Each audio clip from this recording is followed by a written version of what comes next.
Vai fazer a porra do barulho da menina. Marcos não sabe fazer. Não sei. Só que sabe fazer isso, sem graça. Ô, mano, eu não vou fazer nada.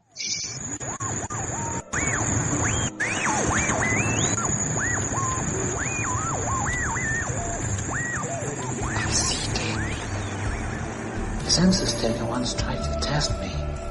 I ate his liver with some fava beans and a nice Chianti. I am your father. You know what this is? It's the world's smallest violin playing just for the waitresses. Você está escutando Bate-Papo na Masmorra. This is a tasty burger. I'm locked in here with you. You're locked in here with me. Say hello to my little friend.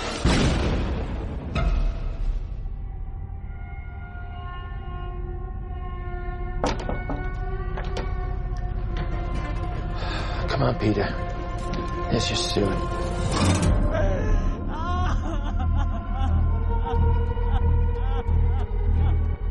It's heartening to see so many strange new faces here today. I know my mom would be very touched and probably a little suspicious.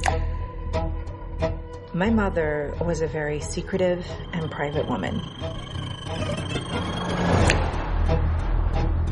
It's Grandma. You know you were her favorite, right? Even when you were a little baby, she wouldn't let me feed you because she needed to feed you. She was a very difficult woman, which maybe explains me. I recognize you from your mother. What? Sometimes I swear I can feel them in the room. Oh my God! What's that? She isn't gone.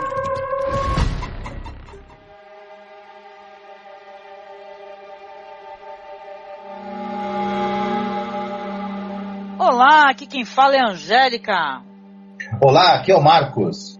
Nós estamos aqui para fazer uma análise breve, rapidinha, sobre o filme Hereditário, o filme que a gente assistiu ontem, né, Marcos? Isso mesmo. E aí, nós estamos impactados por esse filme. Foi um filme que eu gostei bastante, né? O trabalho é de lançamento de um diretor chamado Ari Aster, né? Com a Toni Collette, a Millie Shapiro, Gabriel Byrne e também o menino, né, que faz o filho, que é o Alex Wolff, que faz o Peter. Sim, excelente elenco. Pessoas não tão conhecidas, pelo menos o menino e a menina, eu nunca tinha assistido nada com eles, mas fiquei bem impressionado. Exatamente. Tem um detalhe aí que tem uma atriz também que participa daquela série The Handmaid's Tale, que faz a Joan, né, que é uma personagem que aparece no filme, que ela faz a tia, né, uma das figuras de opressão lá do The Handmaid's Tale. Ela faz Ela é a sargentona, né, do Handmaid's Tale. Exatamente, não é uma sargentona, ela é uma espécie de educadora na base da porrada, né, do The Handmaid's Tale. Mas é muito legal, o personagem dela, eu acho ela uma puta atriz. Então, falando um pouquinho aqui, porque as pessoas perguntaram e tal, muita gente que assistiu, é um filme que ele, como um bom filme, né, eu acho que ele tá dividindo opiniões, não é? Algumas pessoas estão gostando, outras pessoas estão meio putas e tal, porque essa subjetividade das pessoas entenderem o que é terror, o que é um bom terror e tal, é a subjetividade normal de quem assiste cinema, por sinal, né? Nem todo mundo tem a mesma percepção, né, e tal, não vai ser bom pra todos, né? Então, quando é um filme que ele tem camadas, ele não tem uma narrativa total e 100% conexa, ela vai por vários lados, as pessoas acabam tendo opiniões e percepções diferentes. E acaba agradando a uns e não a outros. E no caso especificamente de filme de terror, você tem diversos públicos também. Você tem um público que vai atrás daquele susto mais fácil, daquele terror mais pipoca, mais divertido. E às vezes essas pessoas tentam assistir tudo que tem de terror. E alguns filmes vão para um outro caminho, então as pessoas acabam não gostando. E tem o pessoal que gosta de um filme mais analítico, uma coisa mais de terror psicológico e tudo mais. Esse filme tem ambas as coisas, né, coexistindo. Então, é normal que não agrade a todo mundo, enfim. Exatamente. Bom, eu queria dar um aviso aqui no comecinho, até porque pra gente poder falar do filme com uma certa liberdade, né, a gente vai fazer aqui uma análise com spoilers, tá? Porque pra gente não tem sentido a gente ficar tentando explicar o que a gente achou do filme ou chegar em determinadas conclusões, todas essas camadas assim, de narrativa, tá certo? Eu vou fazer o seguinte, Marcos, eu vou fazer aqui uma breve sinopse do filme, beleza? Aí a gente pode continuar daí, tudo bem? Então, o Hereditário é um filme que fala sobre principalmente a perda, né? A perda de seus parentes, né? O luto, a perda da sanidade, né? É um filme que ele trata, acho que é muito disso, sobre perdas, né? E vai contar a história dessa família aí, que é vivida aí pela Toni Collette, Gabriel Byrne, o Alex Wolff e a Midi Shapiro, onde começa inclusive já com o enterro da mãe, né? Da mãe dessa personagem aí, que é da Toni Collette. A Anne, ela começa então com o falecimento da mãe. A Anne, ela vai lá no funeral, ela vai começar a falar, né, sobre a mãe e tal, vai lá na frente, no púlpito, falar que a mãe é uma personagem muito reservada, né, e tal, que inclusive ela ia ficar muito admirada com todas essas pessoas no funeral dela, ia ficar muito desconfiada, né, e ela já vai mostrando assim no começo do filme uma certa tensão, porque você vê que ela não tinha uma relação muito boa com a mãe dela, né, ela tá lá no funeral da mãe, ela não tá se sentindo muita vontade naquela situação, né. É verdade, e aí nesse momento o filme já planta algumas pistas e já prepara, de certa forma, o terreno para coisas que vão acontecer mais para frente, né? Tanto já prepara um pouco o terreno de começar a explicar a fragilidade psicológica da Anne, né? Que a gente vai ver isso muito ao longo do filme, e também planta já também algumas pistas aí de outros elementos que vão aparecer, né? Que eu não vou falar agora. Exatamente. E a gente vê então que na casa da Anne, quando ela chega, e o marido, o Gabriel Byrne, o personagem dele, ele é um psicólogo, né? Então ela vira pro marido, que é o Steve, e fala, e aí, eu deveria estar chorando, né, e tal. Inclusive depois pergunta, né, pro filho, né, também alguém pergunta pro filho, e aí, como é que você tá? Eu acho que é o pai, né? E chega e fala assim, como é que você tá? Ah, tô bem, né? E tal. Ou seja, essa avó, ela não fez lá muita falta, né? E é claro que o filme, ele vai ali até sem pressa, ele mostra que existe essa tensão familiar e tal, com o falecimento da avó, da mãe dela, não foi uma coisa que mexeu muito com ela, ao contrário, ela tem impressão, ela se incomoda por não estar sofrendo esse luto especificamente, mas ela sente que deveria estar sofrendo esse luto, né, porque ela tem uma história difícil com a mãe dela. A Toni Collette, ela dá esse tom na interpretação dela quase que o filme todo. Ela se culpa por sentir ou não sentir, ela se culpa por determinados membros da família, ela não ter aquele amor, aquele apreço, quando ela também, em alguns momentos, ela vai ter ressentimento, raiva em relação às pessoas, ela também, quando ela vai demonstrar, ela dá uma segurada e introduz culpa também junto, então é interessante que isso também vai aos poucos vai dar o tom também do que vai ser toda a trajetória dela ao longo da história. Eu acho que é interessante falar também que ela trabalha com dioramas. Ela é uma artista, ela produz dioramas que são miniaturas de casas, de locais, e especificamente no caso dela, ela produz dioramas que têm relação, muitos com a própria vida dela, com a vida familiar dela. São dioramas de cômodos da própria casa onde ela vive. O que também vai servir aí como uma metáfora visual dentro dessa história, para manipulação, para uma tentativa desesperada de colocar ordem numa situação que está descambando por causa absoluta, etc. Né? Exatamente. Tem uma coisa muito interessante no filme, na abertura do filme, né? Que você tem a tomada da sala e você vai dando um close num diorama, cujo diorama depois ele vai se apresentar como quarto do menino, no qual a primeira cena realmente do filme vai ocorrer, né? Que é o pai chamando o menino para se arrumar para ir pro velório, né? Esse roteiro ele é muito inteligente nesse sentido. Você tem o funeral da mãe, é um personagem que ele não está presente, mas ele vai permear toda a história, a influência dela.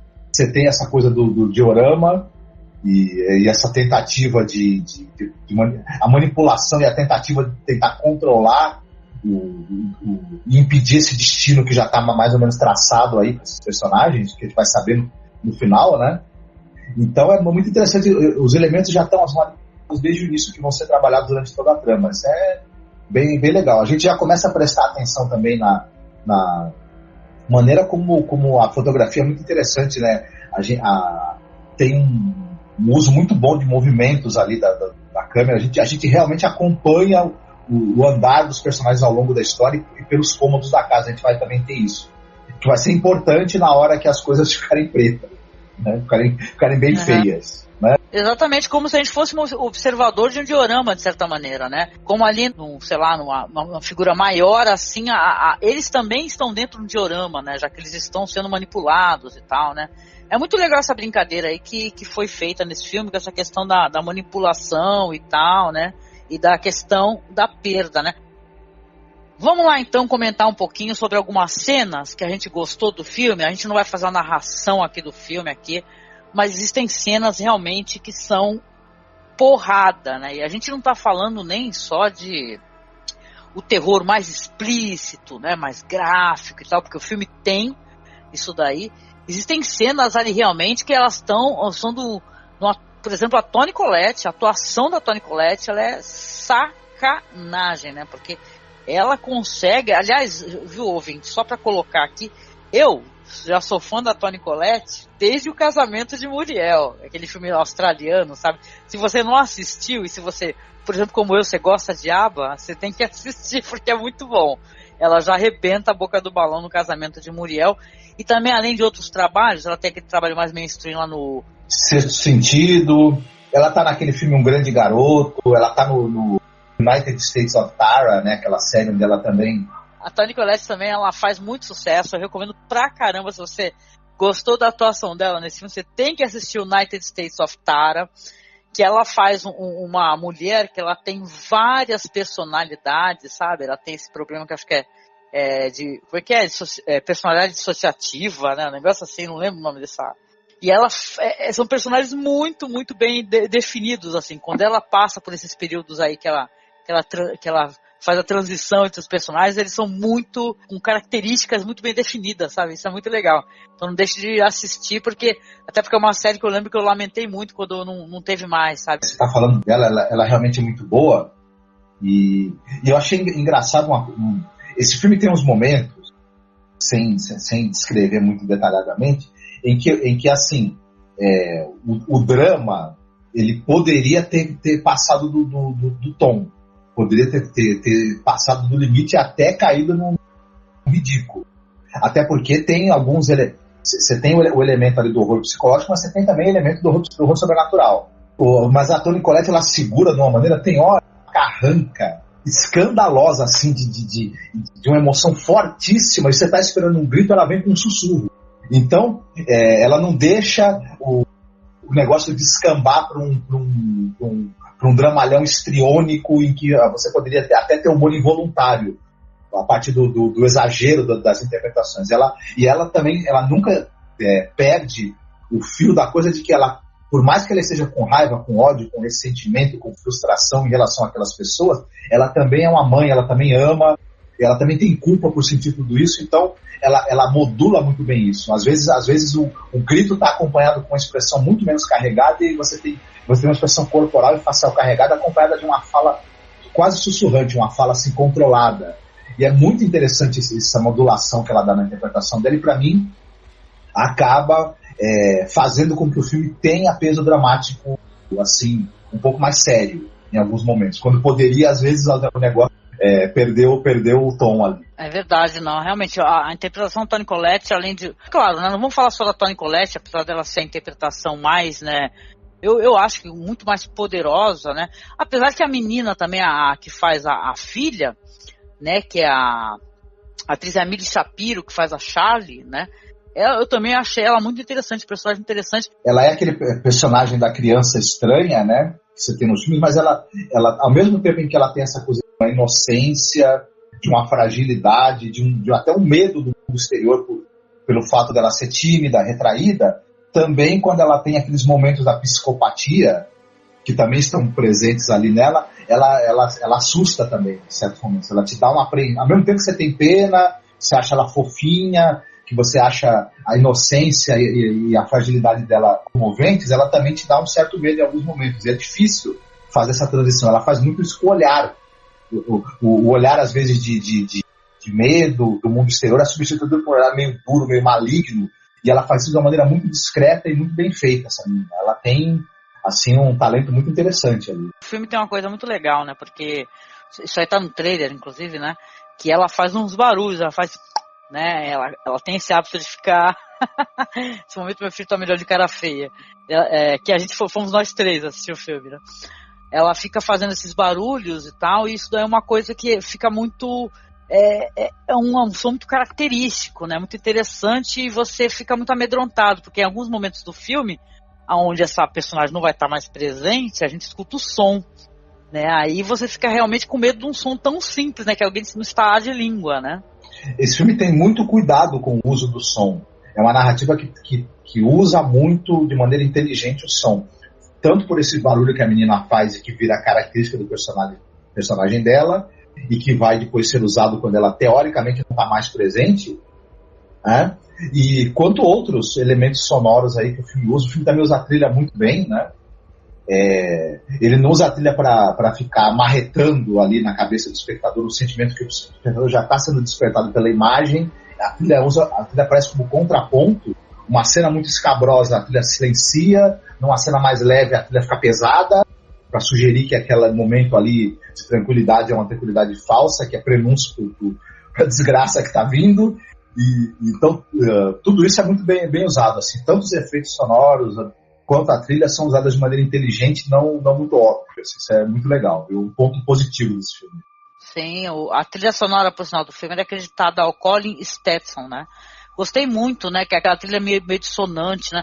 O filme ele faz uso da trilha de uma maneira muito parecida, para mim, pelo menos, com o que foi feito ali no filme A Bruxa, né? Que é aquela trilha que é meio dissonante, tu fica angustiado, né? A trilha traz angústia para você, em momentos muito... É verdade, que nem você fala, em momentos onde você pensa que as coisas estão bem, ou que elas podem se resolver de alguma maneira, na verdade não, né? A trilha tá ali para falar para você que as coisas não estão nada resolvidas. Ela mantém a tensão nos momentos em que a imagem não está sugerindo nada tenso. Você fica tenso o tempo todo, né? Enfim, isso é bom. O bom filme de terror, ele vai deixando você tenso e preocupado o tempo todo, cada vez mais, até o clímax no qual você já está arrancando os cabelos. Também tem esse menino aí que faz o filho, né? Que o personagem dele é um personagem chave da história, né? Inclusive aqui o meu filho estava recordando que esse menino, Alex Wolff, ele trabalhou nesse filme aí, o novo do Jumanji, né? Que é o Bem-vindo à Selva, que é um filme muito divertido. Eu quase não o reconheci, lembrando do Jumanji e tal, mas é bem legal, assim, o personagem dele, né? O Gabriel Byrne, que é um ator que eu gosto muito do Gabriel Byrne, sabe? É um cara que ele fazia lá o Vikings, né? Ele tem várias atuações antológicas e tal, já fez o Demônio, né? Vamos lembrar, ele já fez o próprio Capeta naquele filme lá com o Schwarzenegger, né? Acho que é Fim dos Dias o nome do filme, se não me engano. E ele tá... O pessoal às vezes talvez ache que ele tá meio apagado na história, porque ele faz uma espécie de fiel da balança naquela família lá, porque ele tá tentando manter uma certa sanidade dentro daquela família, a família que já tá totalmente, o negócio tá degringolando de vez, né? Tá cada vez piorando mais e mais e mais e mais. E ele, né, até o momento que ele explode em choro, né? Que é uma cena muito interessante, né? Muito desesperadora. Então eu acho que o Gabriel Byrne também ele é digno de menção nesse filme aí, porque ele tá excepcional, sabe? A gente percebe uma coisa interessante no personagem dele. Tudo bem que a gente sabe que psicólogo em filme de terror é aquele personagem que, tadinho, ele vai ficar tentando, mas, né? Enfim, não vai conseguir manter. E é engraçado que o filme mostra uma das características dele. Ele fica impondo alguns rituais à família. Tira o sapato na hora de entrar, faz tal coisa. É uma maneira de tentar manter uma certa ordem naquele cotidiano familiar, que ele é desestruturado e ele pode a qualquer hora se desmontar de uma vez. À medida que as coisas vão acontecendo, que ele vai ficando emocionalmente abalado, você percebe que ele desiste de tentar impor esses horários, esse ritmo, esses rituais de ordem ali. Ele já está vendo que, né? E é interessante também porque o ceticismo dele, diante de certas sugestões de elementos sobrenaturais, também fazem com que a gente eternamente fique desconfiando se o que está acontecendo ali é realmente está tendo realmente influência do sobrenatural ou é uma loucura coletiva, né? É uma dissociação de personalidade, são elementos de crise, né, esquizoide. Ele é psicólogo, então ele também ele está o tempo todo lendo o que está acontecendo, como o pessoal pirando na batatinha. E a gente também é convidado a fazer essa leitura. Então ele é um personagem muito interessante e importante ali para dar camadas, né, de interpretação para essa história. Enfim. Sim. Bom, e aí? Alguma cena que você gostaria de colocar?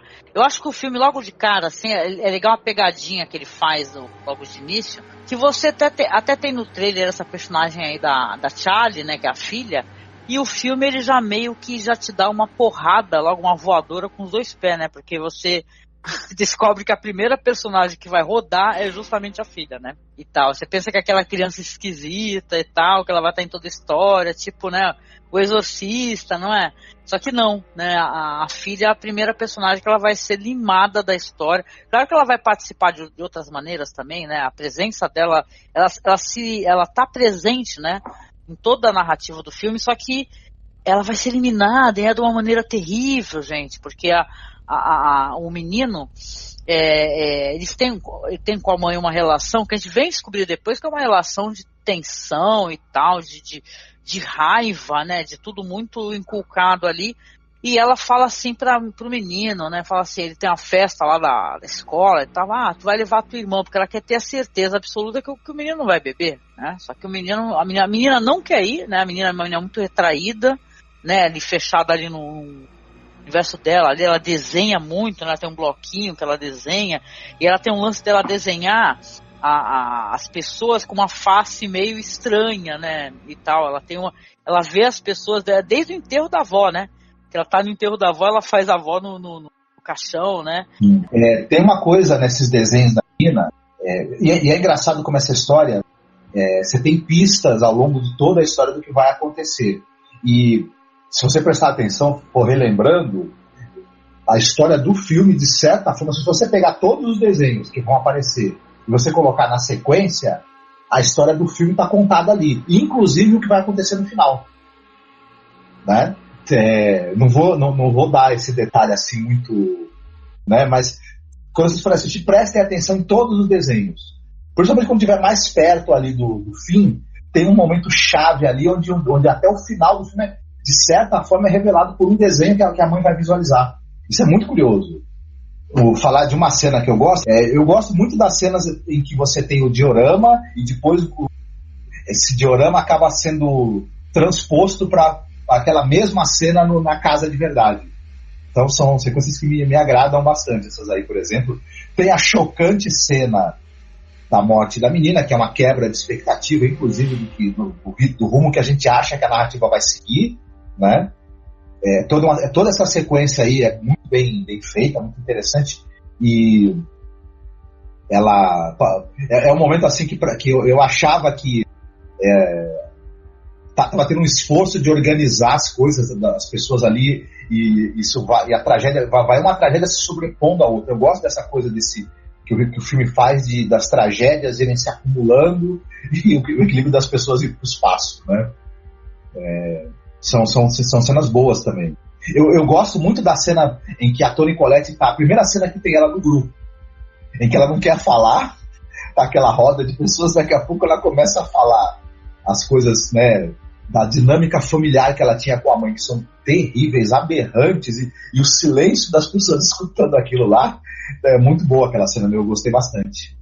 Ela despeja tudo, né, cara? Ela chega a falar assim, olha, eu não quero falar, você usa o teu tempo, né? Fala dentro do tempo que tu achar necessário, e ela começa a despejar, ela despeja tudo de uma vez. Ela chega a falar assim, olha, é o seguinte, a minha mãe, eu não tinha uma boa relação com a minha mãe no final de vida morava comigo, só que mesmo assim era um problema, a minha mãe era distante de mim, a minha mãe meio que forçou, né? Ela fala, né, ela dá a entender que ela não queria ter filhos, na verdade. O filme tem isso, a questão até que foi colocada já por aí, eu achei interessante, né, que é o ciclo dos abusos, né, porque ela sofreu um abuso, né, inclusive enquanto mulher, porque ela não queria ser mãe, não é? Então ela a partir do momento que ela foi forçada a ter esse papel, né, a fazer parte assim que é socialmente aceitável, vamos colocar, as pessoas questionam muito a mulher, né? Se ela dá esse depoimento, ela fala que não quer ser mãe, mas né, você não vai saber o que é amor, quem vai cuidar de você quando você for velho, essas coisas todas aí, né? Que são senso comum, né?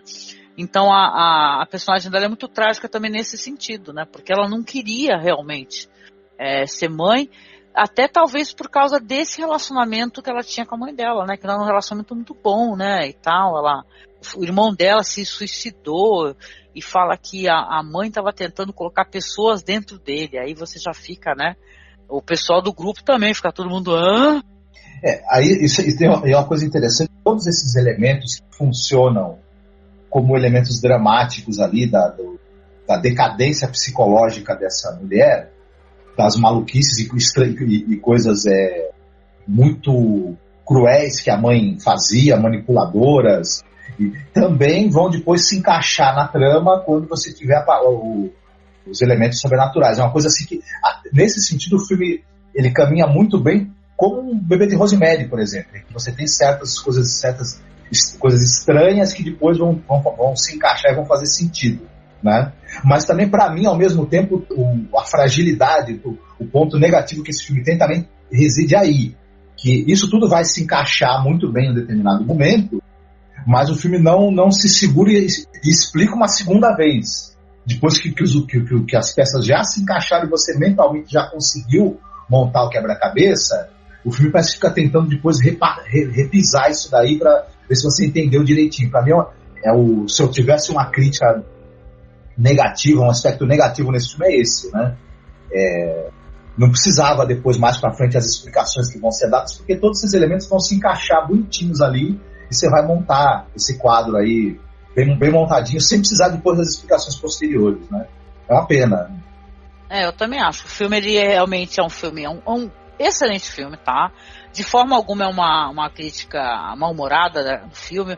O filme, ele realmente tem uma proposta muito interessante, mas a dado certo momento, ele se ponha a explicar as coisas como se você, o espectador, o diretor, ali, o roteirista, sei lá, o pessoal não botasse fé com o espectador. Apesar que dessa vez é uma experiência só para poder... Se você for escutar o nosso podcast lá da Bruxa, você vai ver a gente reclamando, reclamando muito de como é que foi a sala de cinema, que foi um verdadeiro inferno, né? Um inferno mesmo, né? Mas não, dessa vez a gente pegou uma sessão, foi tipo uma sessão de 9h45 da noite. Pelo que eu entendi da galera ali, o pessoal já estava meio interessado, já estava, sabe, tinham espectadores ali um pouco mais educados, talvez, na verdade, que tipo assim, não tinha ninguém falando, tinha mais silêncio. Teve até um momento lá que foi engraçado para mim, que eu comentei com você, que a gente tava lá, a mãe chamando a menina e alguém faz aquele barulho, né? E tal. Então foi uma experiência um pouquinho melhor pra mim, apesar da tensão de eu ficar achando o tempo todo que alguém ia começar a falar bobagem, ia ficar porra, né, xingando o filme, que nem fizeram com a Bruxa. Mas pra mim foi uma experiência até melhor na sala de cinema, né? Ainda existe esperança. Mas realmente o filme tem essa questão aí, mas isso daí ao mesmo tempo não tira o brilho do filme. Tem uma proposta, que tem uma pegada desses filmes aí da A24, né? Que inclusive tem A Bruxa, tem O Homem Duplicado, Sob a Pele, Ao Cair da Noite e o A Ghost Story, né? Então é uma pegada que realmente é diferente, que o pessoal tá lançando desses filmes. Mas a A24, os filmes ela procura lançar e dar suporte para filmes que eles são interessantes, eles têm alguma coisa de curioso, de ousado até, em certos elementos, enfim, e destoa um pouco da média da produção do terror, que ela o filme de gênero assim, ele tem aquela fórmula, a maioria dos filmes segue uma determinada fórmula para ter aquele resultado certinho, agradar o público que já gosta daquilo, e a A24 ela pega filmes que, apesar de serem filmes de gênero, eles fogem das fórmulas convencionais, pelo menos em parte, né? E trazem uma experiência um pouco diferente. Isso é muito bom, isso dá revigora, né? Mas essa espécie de filme de gênero que traz essas reflexões já existe há muito tempo. A gente não está nem aqui colocando que agora a A24 está fazendo isso, porque isso daí abre caminho para as pessoas começarem a chamar de elevator terror, de pós-terror, pós-horror, e isso é uma bela de uma bobagem, tá? Terror com elementos diferentes, com com mistura de gênero já desde sempre, né? Existe. É que às vezes o que eu acho que os filmes que fazem assim, ganham os cinemas assim, tem mais bilheteria, tem esse terror meio mais pipoca, ele é meio da formulinha, né? Você tem o James Wan aí que disse que ele é muito competente, mas ele é o da formulinha. A única diferença é que ele pega às vezes 2, 3 formulinhas e junta no mesmo filme para o ingresso valer mais, né? E tal, você tem a impressão que você pagou e viu, teve bastante sustos, né? E tal. E esses filmes não, eles vão por um outro caminho, né? E talvez até os filmes aí de maior bilheteria, mainstream, depois acabam pegando alguns elementos também, né? Para incorporando, né? E é interessante. Talvez também funcione para o pessoal que consome mais esse terror mais pipoca, ter curiosidade para outros terrores que já existem há muito tempo. Muitas vezes terrores feitos na Europa até, né? Que são muito interessantes e que o pessoal deveria descobrir. E, enfim, ter experiências aterradoras mais amplas. Bom, então, outra cena assim que eu achei muito interessante no filme, né, na parte do enterro, quando começa a descer a câmera, assim, vai pra terra e a voz dela vai ficando mais longe, mais distante, né, e tal, né.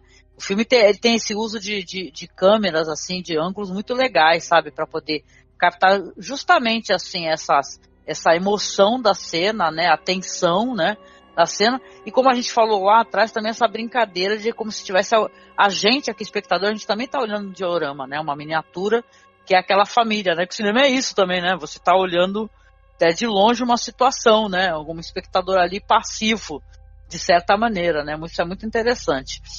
E, bom, a gente comentou um pouquinho sobre a cena da menina, que é uma cena realmente impactante, outra cena que eu achei sensacional, que eu gostei pra caramba, foi a cena onde ela vai encontrar essa mulher, a Joan, né, e ela vai falar assim, olha, eu encontrei uma médium, que foi uma visita aberta a todos, e ela me indicou o caminho, como é que eu poderia falar, ela conta lá que o filho dela morreu, o neto dela também morreu numa pescaria, né, e ela fala, nossa, e tal, e ela leva a personagem da Toni Collette, a Anne, pra casa dela pra mostrar.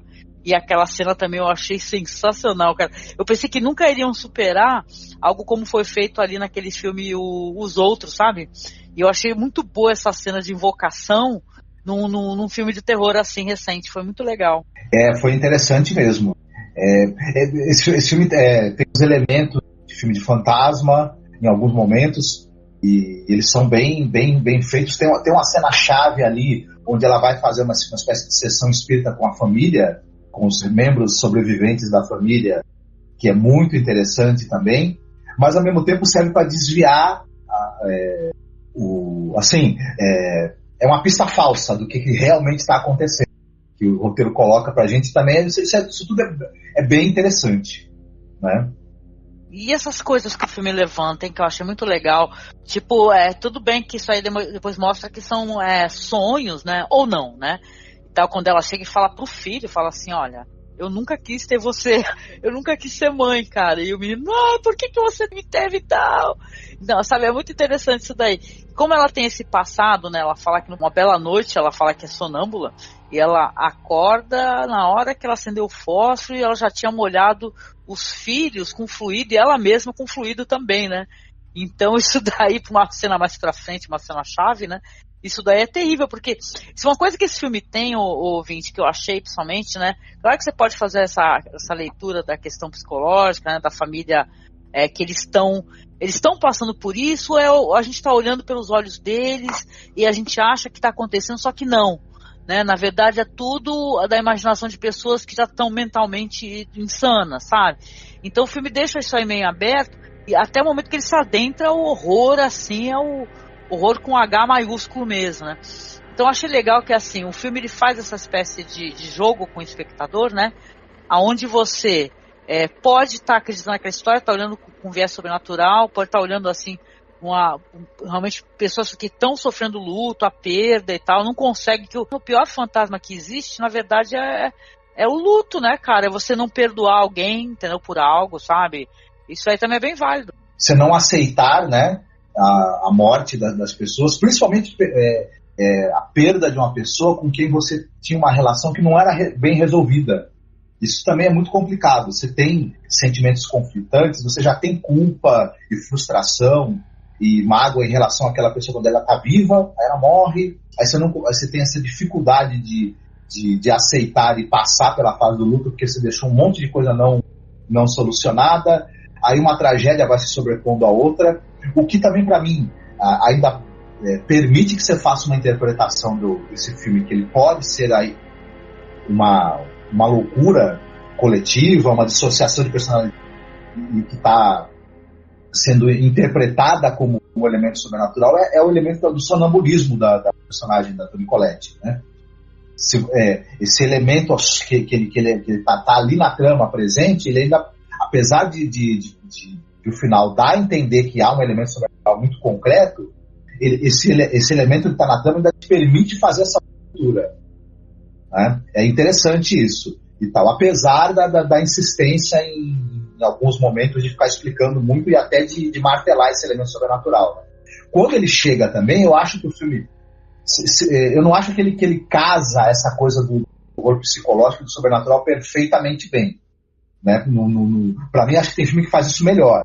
A Bruxa mesmo é um exemplo, enfim, tem alguns outros aí, mas tanto a parte dramática dele funciona para mim, ela é intrigante, ela é angustiante de verdade, quanto também quando tem um elemento do terror, ele é medonho, ele é bem feito, bem conduzido e tem momentos mesmo de gelar o sangue.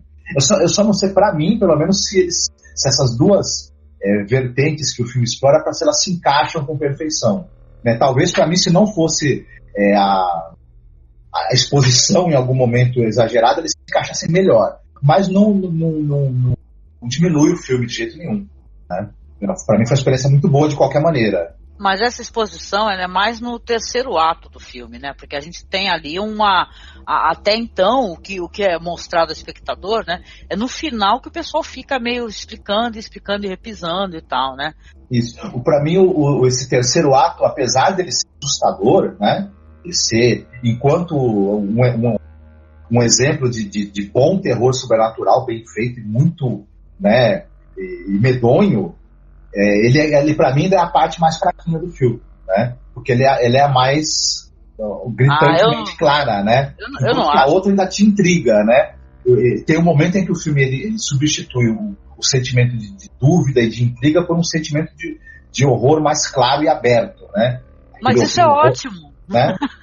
Eu gostei muito disso, porque assim, a coisa mais legal no cinema foi ver o pessoal chocado, entendeu? Porque tem cenas que elas são muito gráficas, entendeu? A cabeça da menina, entendeu?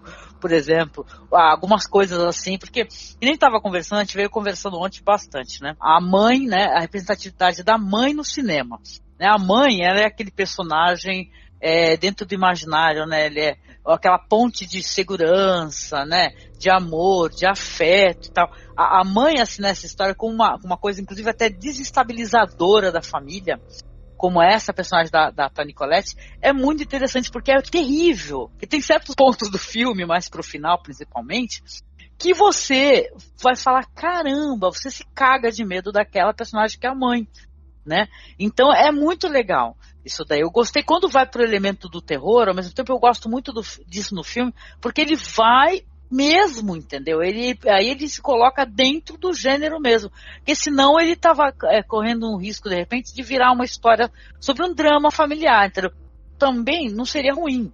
Não se veja bem, não seria ruim. Uma coisa boa também é que muitos elementos ali do horror mesmo, eles ainda servem como metáfora para outras coisas dentro da história. Por exemplo, essa coisa das cabeças, né, decepadas que você vai ter, né? Depois, num determinado momento, esses corpos sem a cabeça vão estar colocados numa posição de adoração, né? Isso é um símbolo muito bom para a perda da identidade, para a perda da vontade. Você vira um mero marionete dominado por uma vontade superior, né? E a perda da consciência, ingresso na loucura de uma vez. Então, essa coisa da cabeça decepada é uma metáfora muito boa para isso, visual, e isso é muito bacana também, né? Exatamente. E esse negócio, né, que a gente estava conversando, achei muito legal, porque uma das primeiras coisas que acontece no filme é eles receberem uma ligação do cemitério. Ele recebe uma ligação do cemitério, aí o marido atende e fala, sim, quê? Como? Violado? E aí a Toni Collette tá por lá andando, né? Então, o que foi? Um problema aí, questão de cobrança, não sei o que e tal. E, porra, a gente vai descobrir que roubaram o corpo da mãe dela, né? E tipo assim, né? Isso aí tinha sido uma semana depois, né? Depois, mais pra frente, esse corpo vai aparecer. E o filme, gente, deixa em aberto. Isso é muito legal. Deixa aberto como é que esse corpo apareceu na casa dela, né? Porque, olha só que esquisito, né? Então, deixa mais assim, né? Pô, esse personagem, será que foi ela, né? Será que, na verdade, todos aqueles encontros que ela tinha, que ela achava que tinha, naquelas sessões, né, de apoio, ela realmente não estava em nenhum encontro daqueles, por exemplo? Que ela viu que o personagem da Joan, ela encontrou em outra ocasião, onde ela, não, inclusive, nem estava dentro do local onde estava falando com as pessoas.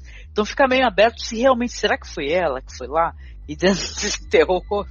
Você tem as duas possibilidades. Se pá, você sabe que foi Chuns. Agora, se pi, você sabe que foi Chance. E essas duas possibilidades coexistem ali na solução desse mistério do corpo. E as duas interpretações são possíveis. Viu? Isso aí foi uma coisa que não deram a resposta de maneira específica e ficou e vale a pena.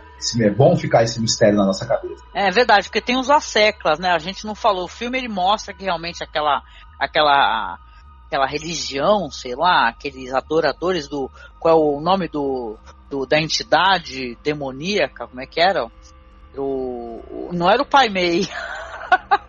É Jair, né? Não, Jair, o quê? Jair? Não, era o Paimon, né? Não era isso? Era o Paimon.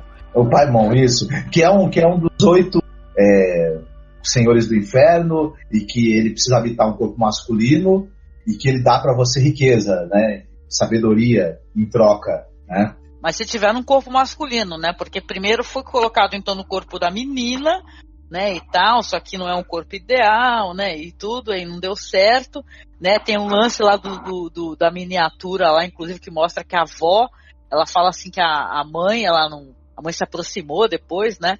E tem uma imagem da mãe que tá amamentando a menina, né? Então isso é bizarro, cara, né? Mas isso também, se a gente for pensar, pode funcionar essa coisa de que precisa de um corpo masculino e etc, que pro Coven lá trazer esse demônio para a Terra e tudo, também funciona como uma metáfora para a dinâmica da família. Você vê aí, ó, a menina, que é uma menina tímida, problemática, ensimesmada, e o menino que eles depositam nele uma esperança de que ele vá mais longe na vida, progredir nos estudos. Ao mesmo tempo, ele é um moleque meio perdido, ele não corresponde de jeito nenhum às expectativas que a família está querendo. Então, a gente vê que esses elementos sobrenaturais, eles podem todos ser lidos como metáforas daquela dinâmica familiar, né? E isso é interessante. A grande decepção que eles vão ter com esse filho é a irresponsabilidade dele em cuidar da menina, né? Que vai gerar uma segunda grande tragédia. Enfim, é curioso isso. Isso para mim ainda fica em aberto uma outra possibilidade de leitura, o que é bom, né? Bom, a gente falou um pouquinho aqui, vamos chegar aqui nos finalmente, né? Comentando o que a gente achou do final do filme, né? O final do filme, eu vou te falar, a gente tem essas questões que a gente levantou aí, são questões assim mais de explicar o roteiro, né? Ser meio didático nesse sentido, né, de ficar explicando o roteiro, mas eu mesmo assim eu achei muito interessante visualmente, somente para quem gosta de terror, gente, porque são cenas tétricas, né, tem um momento onde finalmente, né, o menino ele acaba sendo cooptado de vez, né, não é nem cooptado, ele acaba sendo atingido ali pelo horror, né, porque o pai é um personagem que ele faz tudo que ele pode, só que ele vai acabar perecendo, né, de uma maneira muito terrível, né, e também muito dúbia, detalhe, porque eu achei, por exemplo, que esse negócio, né, que tem um momento que ela tenta queimar, né, o caderno de desenho da menina, e a roupa dela começa a pegar fogo, aí ela apaga o fogo do caderno, aí o fogo da roupa dela apaga, e ela chega à conclusão, então, que ela tem que se sacrificar para que ela possa salvar o filho dela, né. E ela chega pro marido, ela fala que não tem coragem. Isso aí, eu digo que é muito dúbio, porque assim, Ela fala que não tem coragem, e o marido fala assim, joga pra mim, por favor, eu te peço, eu te imploro, que você jogue, porque eu não tenho coragem de me sacrificar, né, de eu tocar fogo em mim mesma. E o homem começa a ir lá e tal, tem todo aquele negócio choque, porque encontraram o corpo da mãe, que estava lá no sótão, lá com aqueles montes de apetrechos do ritual, né, de invocação dessa entidade demoníaca, e ela fala assim, tudo bem, você não confia em mim, ele não quer, né, fazer, e ela toca o fogo e o cara pega fogo, que é uma cena tétrica, muito tétrica. E o menino, ele se vê então, ele tava já sendo meio possuído aí também, ele acaba se ferindo na escola, e ele fica desacordado, o pai busca ele, né, leva ele pra casa, o menino volta pra casa desacordado, e quando ele acorda, ele está sozinho. Eu lembro que eu até falei pra Tina, eu falei, cara, tá sozinho, agora ferrou, né, porque aí a história realmente, a coisa foi se afunilando. Você vê o menino acordar numa casa onde tudo pode acontecer, né, e literalmente tudo, né, porque uma cena que aí é legal, porque uma coisa que esse filme tem de interessante é que ele não coloca, sabe, esses jump scares, né, então você vai ver o menino acordar e você vai ver uma figura branca passar em torno dele, e você entende que pode ser inclusive a menina, né, a irmã, né, porque tem vários momentos onde ele vai ter a impressão através de sombra e tal, que ele tá vendo a irmã dele. Tem uma cena terrível que cai uma coisa, parece a cabeça dela caindo, né, que é uma imagem terrível,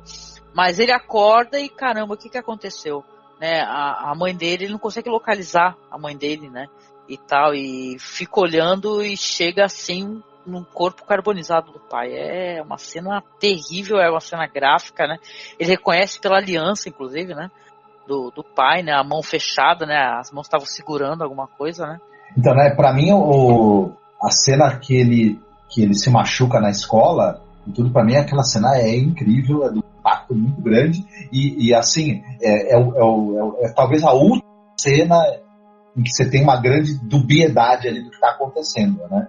Daí pra frente, aí o elemento do terror sobrenatural se impõe, né? Desse momento, eu acho, pra frente. Mas a questão da morte do pai, a gente sabe que ela, enquanto sonâmbula, teria tentado tocar fogo nos dois filhos, né? Quando eles eram crianças ainda. Então a gente fica ainda nessa dúvida, né? E tudo. Mas aí, quando o pai leva o filho pra casa, e depois que o pai é queimado, aí sim o terror sobrenatural ele se instala com força, né? E ele é muito bem feito, muito assustador, leva a um desfecho mais convencional, né? Principalmente os últimos momentos, assim mesmo, eles são bem mais dentro do convencional desse tipo de filme, né? Em que nesse momento, a gente já está conversando que a gente está num filme, está dentro dessa tradição ali do horror do grupo de bruxos, né? Que está invocando o demônio, etc. Que tem vários exemplares, assim, desse gênero, até recentemente, inclusive, né? A gente assistiu alguns aí, que são bons, são bem bacanas. E aí esse final é um pouco mais convencional do que o restante do filme, mas é muito bem feito, de qualquer maneira, e com imagens tétricas, é muito tétrico. O bom tratamento visual da narrativa não se perde ali, continua presente, né? Com certeza, com certeza. E aí essa personagem, o desfecho dela é terrível, né? O final. Eu acho que uma outra pequena crítica que eu teria, né? Nesse caso, assim, porque o filme ele tem um final, assim, que é o que a história propõe, né? Você vai ver a galera ali do culto demoníaco e tal. Aliás, eles aparecem durante todo o filme, na verdade, eles aparecem em certos momentos, né? Algumas pessoas veem e escutam, outros não é? A trama que ela tecia, pelo jeito, não era só dos tapetes, né? A trama que ela estava tecendo, ela teceu muito bem, né? A mãe dela, né? Que era a rainha no final disso tudo, né?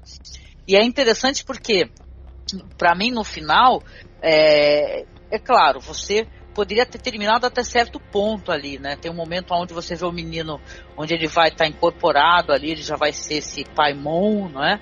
E vai encontrar os asseclas lá naquela casinha de árvore, né? E tá sempre com uma luzinha vermelha, que eu acho que é uma coisa muito, né, que te remete, obviamente, ao inferno, né, e tal. A luzinha do aquecedor, né, do aquecedor, que no fim é uma boa metáfora para o fogo do inferno. A beleza. E é onde a menina gostava de ficar, né? Então a menina também já estava recebendo esse tratamento já antes de morrer, né? já estava sendo já inculcado nela, né, sei lá, feito ali pela avó, o mesmo tratamento ali para poder receber, né, isso daí, né, só que como o corpo não era um corpo adequado, precisava desse corpo masculino. Aliás, esse demônio aí, o Paimon, é um demônio bem babaca, só que é corpo masculino esse demônio aí.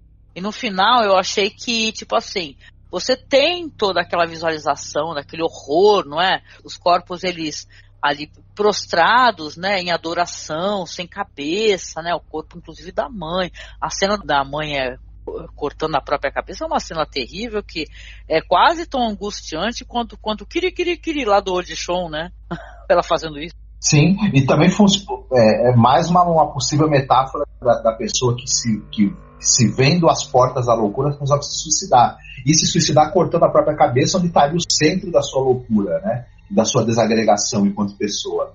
Interessante. Exatamente, mas eu achei, assim, na minha opinião, olha só, né, que assim, poderia ter terminado ali, mas não, ainda tem aquela voz, né, daquela personagem, a Joan, falando, não, o Charlie, afinal de contas, vai estar a alma da menina também dentro dele, né, a falar assim, Charlie, não se preocupe, porque você é o Deus, aqui nós estamos te invocando, nos dê todas as coisas que foram prometidas, riqueza, etc, blá, blá, blá. Então, é muito legal isso daí, é muito interessante, só que foi se prolongando um pouquinho a mais, né? Então, pra mim, se tivesse aquela visão, sabe, que nem vocês têm no filme A Bruxa, um exemplo, né? A pessoa muita gente não gosta desse final da bruxa, onde ela vai encontrar o Coven, né, por exemplo, e começa a flutuar, né? Eu gosto muito desse final da bruxa e tal, mas eu achei que nesse caso desse filme, o final ele se prolonga um pouquinho mais, porque ainda tem essa voz e tal falando, sabe? Pra depois terminar. Mas olha, de resto, ouvinte, eu achei um filme muito legal. Andaram me perguntando aí, pô, vocês assistiram o Hereditário e tal? Vocês vão fazer alguma coisa? Não é uma análise assim, nem muito assim, é uma coisa meio imediata, vamos colocar assim, porque a gente assistiu ontem à noite, hoje já estamos aqui gravando alguma coisinha. Mas olha, eu achei um bom filme mesmo. Agora sim, eu colocaria esse filme como o melhor filme do ano? Não sei. Nós estamos no mês 7 ainda, não é verdade? Então tem muita coisa legal que eu assisti coisas boas, então acho que é um bom filme. Eu não colocaria nem como o melhor filme do ano, né? Eu esperaria, na verdade, esse ano acabar, porque a gente faz lá no finalzinho do ano aquele podcast falando só do terror, né? O que a gente assistiu durante o ano. Aí sim, eu acho que dá pra fazer uma... né? Nunca a gente assista todos os filmes, né? Porque a gente vai chegar e ver que descobrir que em listas teve muita coisa que nem, saca? Que nem chegou aqui, que não teve a menor divulgação e tal. Mas eu considero um ótimo filme, um excelente filme. Mas tem gente que, claro, já tá sendo superlativo aí, já falando que é o melhor filme de todos os tempos e tal. Eu acho um bom filme, gente, é um bom filme, né? E tal. Tem essas questões que a gente colocou, mas é um bom filme. Agora, se é um filme que ele receberia, por exemplo, alguma indicação Oscar, eu acho que sim, se a academia fosse menos preconceituosa. Toni Collette, isso. A Toni Collette merece uma indicação? Sim.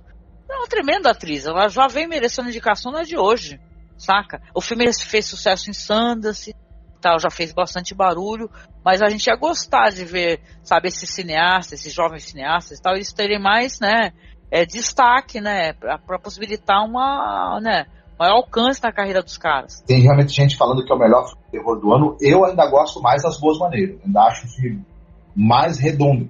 Um filme com bem menos recursos, se a gente for pensar, né? Mas ainda é um filme, para mim, que é mais redondinho e que ele consegue ser mais centrado na história que ele quer contar, assim. Com mais eficiência até, né? Mas esse filme é bem legal também. Concordo contigo, eu gosto muito das Boas Maneiras também. Também tem algumas coisas que eu achei interessantes, outras nem tanto, mas eu acho no frigir dos ovos, assim, eu gostei muito, inclusive até de questões que são questões específicas relacionadas a orçamento, né, que as pessoas falam, que isso ou aquilo não ficou tão legal. Eu acho que tem tudo a ver com uma maneira fantasiosa como o filme se propõe, né, a contar uma história de fantasia, uma história, né, de lobisomem, né, fantasia em geral. Então acho muito foda, gente. As Boas Maneiras é um bom filme. Então vamos esperar esse ano acabar, na verdade, né, para poder gravar esse podcast, falar um pouco mais de terror. Mas, ó, se você escutou até aqui e recebeu esses spoilers, sabe que a gente, falando essas coisas, não é nem, tipo, sei lá, 1% do que o filme pode trazer. Então, se você quis escutar com spoilers, não se preocupe. Viu? Porque, inclusive, antes de assistir o filme, eu já conhecia os spoilers. do filme, só que mesmo assim ainda me deixou encantada, chocada, né, angustiada. Ele trouxe todas as sensações assim, que são interessantes para quem gosta de cinema, né? Cinema mexer contigo, né? O cinema, a gente saiu silencioso do cinema, pensando, né? Tá, então isso é legal, interessante. Sim, sim. E a plateia lá teve bastante. Algumas pessoas não gostaram, né? Outras reclamaram também. Eu escutei o pessoal reclamando do final. Deu para perceber que teve alguns momentos em que o pessoal engoliu em seco, né? E ficou quietinho, sendo ali. Ficou mudo diante dos horrores que estava presenciando. Exatamente. Então é isso, gente. Aqui é mais um áudiozinho curto que a gente fez lá do cargo para vocês, né?